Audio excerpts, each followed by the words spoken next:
Oke, satu pertanyaan lagi, Gus. Ini ada pertanyaan dari teman-teman mitra driver Grab. Saat mengantarkan barang, tiba-tiba azan waktu sholat, ya, Gus. Lalu kita sebagai driver harus sholat dulu atau menyelesaikan orderan dulu, karena itu juga amanah kan orderannya itu. Mungkin nganter barang atau mungkin nganterin penumpang. Mengingat barang tersebut sudah ditunggu pemiliknya dan penumpang tersebut juga sudah ada janji yang lain, pokoknya gitu. Mohon pencerahannya, Gus. Gitu. Begini ya, ini kan fikih sosial ya. Saya jawab, ini memang harus pakai fikih, nggak pakai rasa. Saya ulang lagi, pakai fikih, nggak pakai rasa. Waktu sholat itu kan banyak ya, diantaranya maghrib dan isya, duhur dan asar, terus subuh sendiri. Ya, ben sampean belajar fikih, orang belajar tasawuf ya.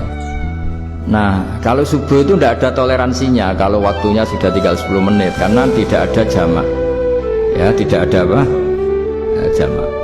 Sehingga misalnya kalau kamu ngojek waktu tinggal 10 menit ya harus sholat. Tapi kalau sekedar dengar adzan, ini penanyanya kayaknya itu teman kamu, jadi fikihnya kayak kamu, nggak jelas. Adzan itu kan bukan akhir waktu sholat. Adzan itu bukan akhir waktu sholat, tapi awal sholat. Itu tidak harus supir Grab, tidak harus supir Gojek. Meskipun kamu makan ada adzan ya teruskan saja, kan tidak akhir waktu sholat. Anda menerima tamu, gendong anak, atau sedang nyupir, atau sedang bercengkrama sama teman. Kalau ada adzan ya nggak apa-apa, misalnya diteruskan. Kan bukan akhir waktu sholat. Yang benar-benar harus ditinggalkan itu kalau waktu sholat misalnya tinggal 7 menit atau tinggal 8 menit, waktu yang mau tidak mau kamu harus tasarrufkan, kamu peruntukkan injuriter gitu. Ya, injuriter. Nah, gitu aja kok nggak tahu ya.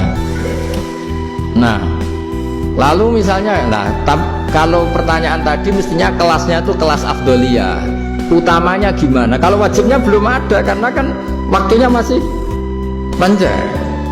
Jadi pertanyaannya bukan wajibnya tapi sebaiknya, karena ini semuanya belum mendesak kan. Andai kan kamu teruskan nganter barang kan tidak ada jaminan waktunya habis. Padahal kalau kamu memaksa sholat, mungkin citra kamu sebagai supir Grab tidak baik karena dianggap mengabaikan konsumen. Terus kedua menyangkut jarak. Oke, seperti itu. Nah sekarang kalau pertanyaannya dibalik, makanya yang dibalik ini agak ribet. Waktu sholat tinggal 8 menit. Ada konsumen yang minta diantarkan saat itu dan acaranya ke mall happy-happy, maka fatwa kita sebagai ahli fikih ya tantang saja, saya mau sholat dulu, kalau nggak sabar ya silakan cari yang lain kalau acaranya ke mall. Tapi kalau acaranya kelahiran atau transfusi darah atau mau nganterin darah ke pasien yang sudah koma, maka kita langsung, karena ibadah sosial itu didahulukan mengalahkan ibadah yang haknya Allah, karena Allah itu zat yang tidak butuh ibadah kalian.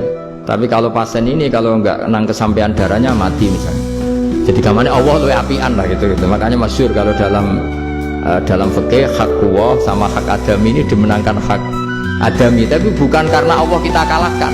Allah tidak butuh itu semua, jadi dikalahkan tapi bukan karena kalah, justru karena ada butuh. Ya ibarat gini lah, Allah itu saking baiknya Allah kan pasti di atas orang tua kita, itu pasti orang lagi.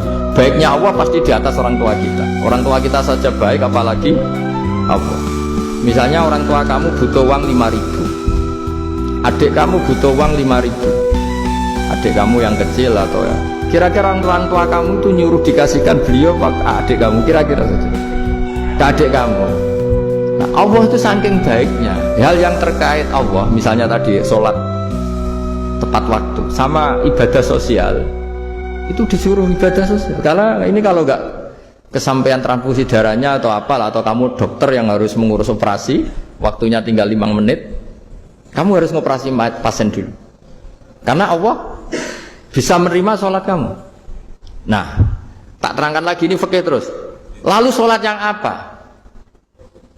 Kalau sholat itu antara maghrib dan isya dan nanti yang terlambat itu maghrib, kita ngikuti ulama yang mengatakan jika ada darurat maka maghrib dan isya boleh dijamak meskipun tidak atas nama pergi. Kan jarak kamu kan tidak jarak masafatu qasrin. Artinya apa? Misalnya saya dokter, harus operasi, waktu saya tinggal 8 menit mau maghrib, ternyata harus ada operasi. Kalau saya nggak nangani, mati. Saya harus operasi. Dan nanti waktu saya maghrib habis itu tidak harus dikatakan kodok atau yang mengeluarkan maghrib dari waktunya. Bisa saja menurut ulama dianggap boleh dijamak takhir dengan isya. Karena kondisinya masih waktu jam'in. Begitu juga duhur dengan asar. Tapi kalau waktunya itu asar, tinggal 8 menit, kemudian harus ada operasi. Ya kita operasi, waktu asar kita mundur sampai maghrib, namanya kodok yang dimaafkan Allah. Ya namanya tetap kodok, karena asar gak bisa dijamak dengan maghrib.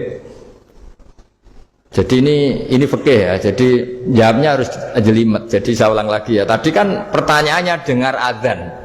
Kalau adzan kan waktunya masih panjang, apalagi misalnya maghrib kan waktunya kan taruh saja ada waktu seperempat jam. Ternyata andekan kamu antar hanya butuh waktu 7 menit, kan nggak ngefek sama sekali. Nyanda. Ya.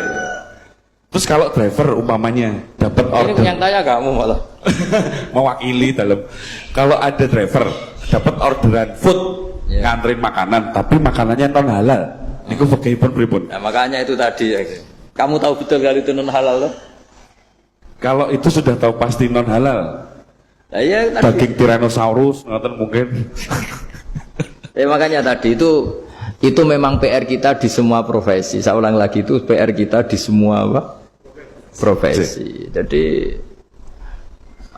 ya itu makanya pentingnya istighfar tuh di situ tuh sudah kita sebagai ulama menghalalkan tidak mungkin, mengharamkan kamu juga demo, ini pekerjaan Gus.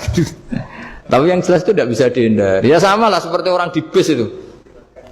Kadang-kadang kan didoain, semoga semua penumpang hasil ke tempat masing-masing, dan kalau ada copet berarti kan doain copet juga hasil tujuannya.